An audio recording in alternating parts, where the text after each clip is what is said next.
The wedding hall was breathtaking. Crystal chandeliers spilled soft golden light over rows of white chairs tied with silk ribbons. Roses, ivory and blush lined the aisle, their fragrance mixing with the gentle hum of whispered conversations. Laughter fluttered through the air like music, glasses clinked, and cameras flashed as guests admired the decor. It was a day meant for love. And yet, the moment she walked in, something shifted. No one announced her arrival. No doors dramatically opened. No music paused. Still, heads turned. She was a black woman in her late 40s, tall and composed, her posture straight as if she had learned long ago how to carry herself in rooms that weren't built for her comfort. She wore a simple, elegant navy blue dress, no sequins, no diamonds, no attempt to compete for attention. She didn't need to. Her presence alone made the air feel heavier. Some guests glanced at her quickly, then looked away. Others leaned toward their partners and whispered behind manicured hands. A few stared openly, their curiosity sharpened with judgment. Do you know her? Is she from the bride's side? Why is she sitting alone? The woman walked slowly down the side aisle, her heels clicking softly against the polished floor. She paused when she reached an empty row near the middle. There were plenty of seats. Yet none beside her filled. Couples chose rows behind her. Families shifted uncomfortably and moved forward. A woman with pearls around her neck hesitated, then gently tugged her husband toward another section. The message was silent but unmistakable. You can sit here. Just not next to us. The woman noticed. Of course she did. But she didn't react. She smoothed the fabric of her dress, sat down, and folded her hands in her lap. Her face remained calm, dignified, almost serene. Yet if someone had looked closely, they might have noticed the faint tightening around her eyes. She had known this feeling her entire life. The feeling of being seen but not welcomed. At the front of the hall, the bride adjusted her veil, her smile frozen just a second too long when she noticed the woman sitting alone. Her fingers trembled as she whispered something to her maid of honor. Who is that? The maid of honor murmured back. I don't know, the bride replied, her voice tight. But Daniel invited her. Daniel. The groom.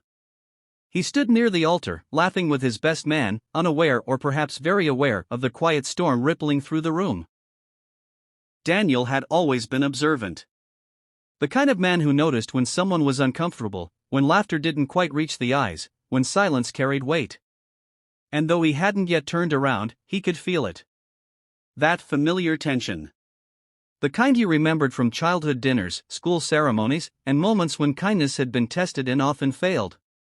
The music softened as guests settled into their seats. The chatter dimmed. Phones were tucked away. Eyes turned forward. The woman sat alone. As the ceremony began, the officiant spoke of love, of unity, of the beauty of two lives becoming one. His voice echoed warmly through the hall, but the woman's attention drifted. She wasn't thinking about the vows. She was remembering. She remembered a younger version of herself standing outside a school auditorium, clutching an invitation she hadn't been sure she deserved. She remembered being told, politely, that maybe she should stand in the back. She remembered smiling anyway. She always smiled anyway. Because dignity, she had learned, was something no one could take unless you handed it over. The bride walked down the aisle, radiant and glowing, her white dress shimmering under the lights. Guests stood, some wiping tears from their eyes, others beaming with pride. The woman stood too. She watched the bride with something deeper than admiration. Understanding. When everyone sat again, the space beside her remained empty. Still. The officiant continued. The vows approached. The moment everyone had been waiting for. Daniel finally turned his head. His eyes scanned the room, not the smiling faces, not the cameras, but the spaces between people. The gaps. The places where silence spoke louder than words. And then he saw her. Sitting alone. Exactly where he knew she would be. His chest tightened. For a brief second, the noise faded. The hall disappeared. And he was no longer a groom standing at an altar. He was a little boy again. A boy holding a woman's hand. A woman who taught him how to stand tall when the world tried to make him small. Daniel swallowed. The officiant cleared his throat. Before we exchange rings, the groom has asked for a moment. A ripple of surprise moved through the guests. Daniel stepped forward. He turned fully now, facing the audience. And then, he spoke. Not loudly, but clearly. He said her name. The woman lifted her head. And in that instant, everything began to change. The moment Daniel spoke her name, the wedding hall froze. Not because he shouted. Not because his voice trembled.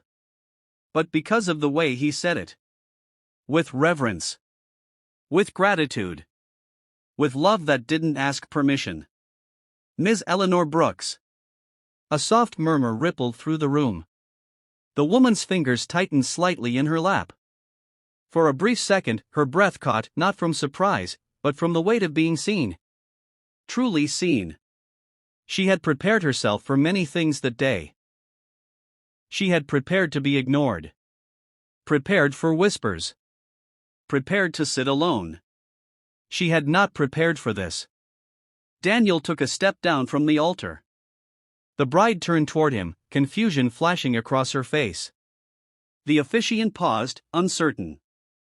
Guests leaned forward in their seats, curiosity now overpowering their earlier discomfort. Daniel didn't look at any of them. His eyes were fixed on Eleanor. I asked for this moment, he said calmly, because before I promise my life to the woman I love, I need to honor the woman who taught me how to love. Gasps. Soft exhalations. A few uneasy shifts in chairs. Eleanor felt her throat tighten. She lowered her eyes, the way she always did when emotion threatened to spill. She had learned long ago that tears made people uncomfortable, especially when they didn't understand your story. But Daniel understood. He always had. When I was 8 years old, he continued, my mother worked 3 jobs. She left before sunrise and came home long after dark. Not because she wanted to, but because she had to. Some guests nodded politely, already forming assumptions. Then Daniel said, Ms. Brooks was our neighbor. Eyes flicked back to Eleanor. She lived in the small apartment across the hall. No husband. No children. Just a quiet woman who smiled at everyone, even when no one smiled back. A few people swallowed. Eleanor's mind drifted backward. The old apartment building smelled of dust and detergent. The elevator was always broken. The hallway lights flickered at night. And there was Daniel.